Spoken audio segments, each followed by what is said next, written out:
Halo teman kebun raya, di episode sebelumnya kita telah membahas mengenai seputar tanaman suplir. Nah, kali ini saya akan membahas mengenai media tanam yang cocok untuk tanaman suplir. Tapi sebelum itu, jangan lupa ya untuk klik tombol subscribe di bawah ini.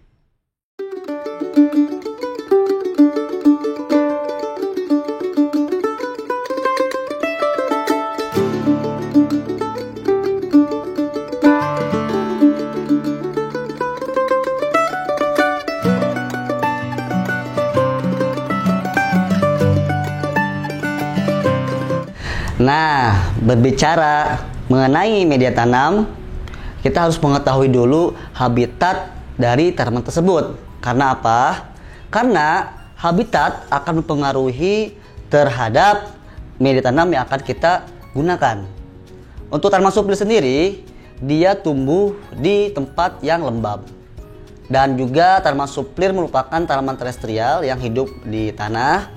Dan dia juga menyukai tempat yang lembab dan dia terkadang tumbuh di sela-sela bebatuan, di selokan ataupun di dekat dengan air terjun atau di tempat-tempat yang memang dia lembab dan juga ternaungi. Nah, oleh karena itu kita pun harus memilih jenis media tanam yang cocok seperti halnya di habitat aslinya.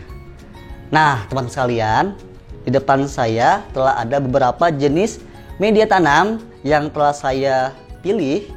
Nah, ini adalah salah satu media tanam yang cocok untuk kita gunakan sebagai media tanam tanaman suplir.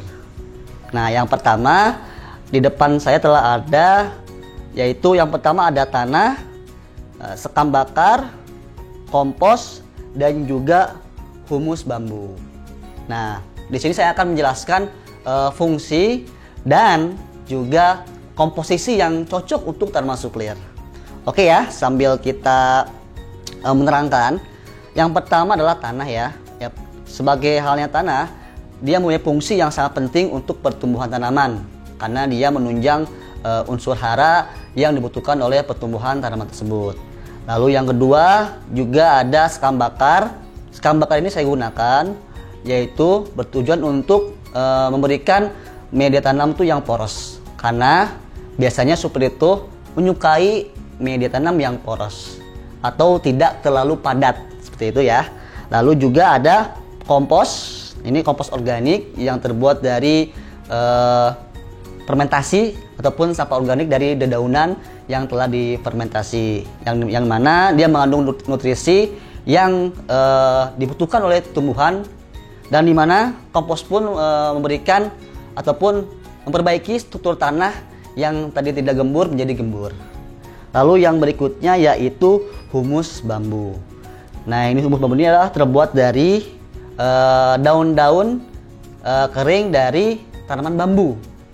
Nah, ini contoh humus bambu yang dia sudah matang ya teman sekalian. Karena apa? Karena ada pun beberapa humus bambu yang memang dia belum matang.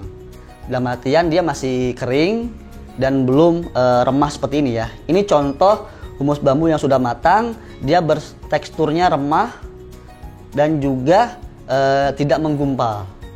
Yang dimana ini pun saya pilih karena dia memiliki nutrisi yang cocok untuk pertumbuhan tanaman, terutama pada bagian akarnya. Oke, berikutnya saya akan berikan informasi mengenai komposisi yang cocok untuk tanaman suplir. Pertama saya akan gunakan dulu sarung tangan ya, agar tidak mengkotori tangan kita.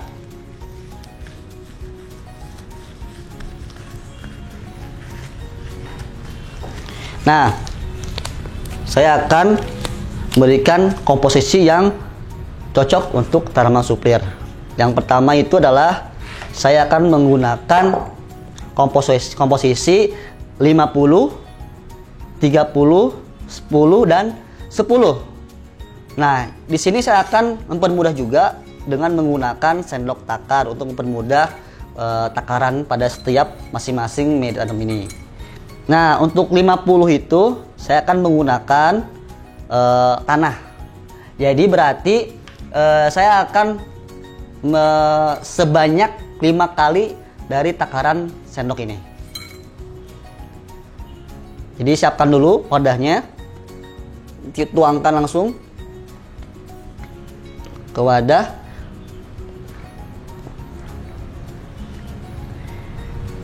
Tiga. Ingat ya, sebanyak 5 kali. 4.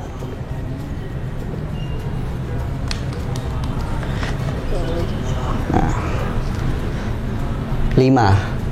Nah, teman kebun raya kalau tidak punya sendok takar di rumah bisa menggunakan alat bantu yang lain yang bisa mempermudah pada saat menakar dari masing-masing media tanam ini. Nah, teman kebun raya, inilah contoh tanah yang bagus ya. Dalam artian dia bertekstur tidak terlalu menggumpal dan tidak terlalu remah, dan juga dia agak sedikit lembab. Nah, ini contoh tanah yang bagus untuk tanaman hias. Oke. Berikutnya, ini kan 50 ya, 50 sebanyak 5 kali. Nah, berikutnya adalah sekam bakar. Nah, ini sebanyak 30% atau 3 kali dari sendok takar. Oke. Kita gunakan lagi sendok takarnya. Kita takar sebanyak 3 kali. 1, 2, 3.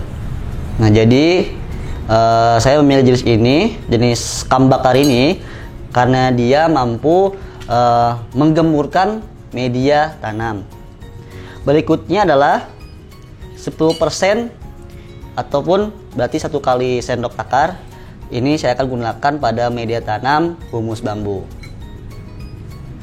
Ya. 1. Berikutnya yang terakhir adalah kompos. Ini pun sebanyak 1 juga. Oke, semua jenis media tanam sudah kita gabungkan. Berikutnya kita langsung saja kita aduk sampai merata. Ini bisa menggunakan tangan ataupun dengan bantuan alat yang lainnya. Saya akan menggunakan sekop untuk membantu saya untuk mencampurkan semua jenis media tanam agar semuanya itu tercampur hingga merata. Jadi teman-teman raya, pada intinya adalah media tanam yang akan kita hasilkan itu dia berteksturnya itu poros. Dalam artian dia tidak menyimpan air terlalu banyak, karena itu akan menyebabkan kebusukan pada akar. Walaupun memang tanaman supir ini menyukai tempat yang lembab, tapi jangan sampai dia tumbuh di media tanam yang terlalu tergenang oleh air. Seperti itu ya. Oke, pastikan semua media tanam itu tercampur hingga merata.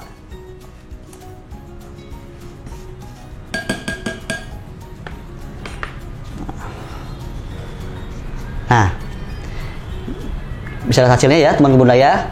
Kita lihat, saya akan mengetes ya apakah ini media tanam yang poros atau tidak. Kita akan lihat. Nah, biasanya kalau media tanam yang poros itu ketika digenggam itu dia tidak akan menggumpal, tapi dia akan remah seperti ini ya, akan hancur.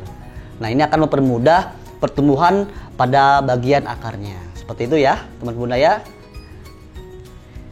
Nah, berikutnya ini kan media tanam yang cocok untuk ketika kita akan mengganti media pada tanaman supir tersebut, atau untuk proses repotting dan juga pergantian media tanam.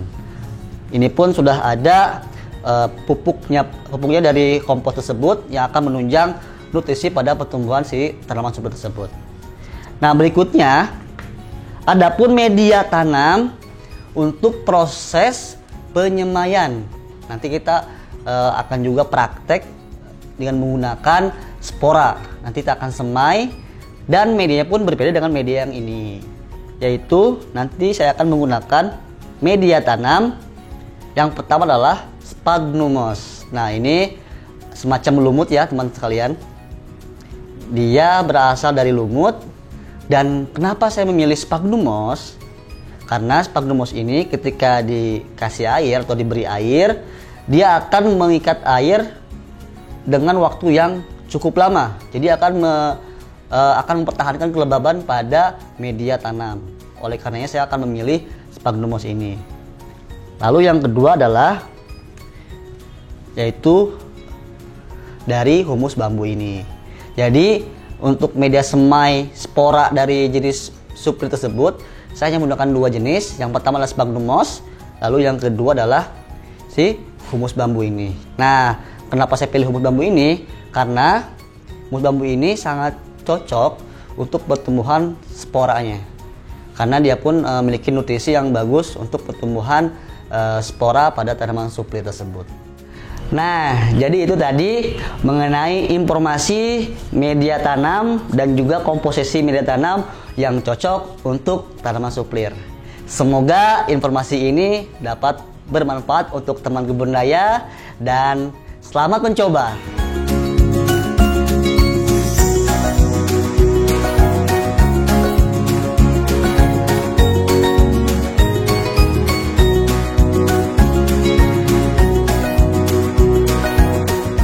Update terus informasi tentang dunia tumbuhan di Kebun Raya dengan cara subscribe channel YouTube Kebun Raya _ID. Ayo ke Kebun Raya!